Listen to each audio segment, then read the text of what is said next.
tey lan la ñuy commandé. non man yow laa déglu yow laay déglu loo commandé rek man loolu laay lekk.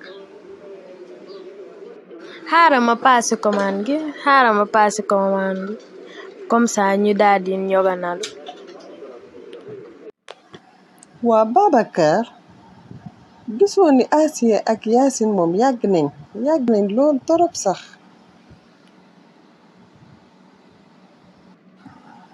waaw non xam naa léegi ñu ñëw ki ne na t'inquiète pas ñoom xam naa léegi ñu ñëw.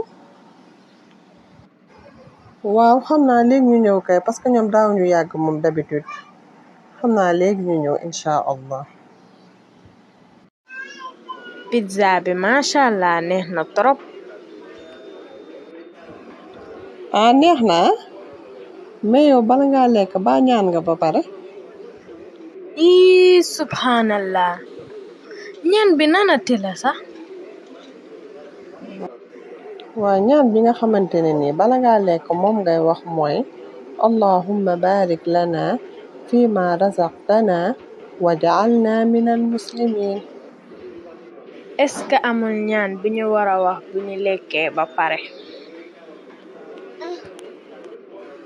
xakay Asiya am na ñaan boo xamante ne ni boo lekkee ba pare tamit danga koy wax muy alhamdulillahi alladi at'amani wa razaqanihi min gayri xawlin minni wala quwwa. jërëjëf mag sama bi nga ma joxee ñaan bi. il est 10 heures la guddee nañ tey de xam naa parents yi boo moytuwul ñi ngi inquiété wu de la jógal ñu dem gaaw. mbokk jullit yi avant ngeen di lekk dee leen wax ñaan bi allahumma barik lana fii ma razaqtana wa ja'alna min al muslimin.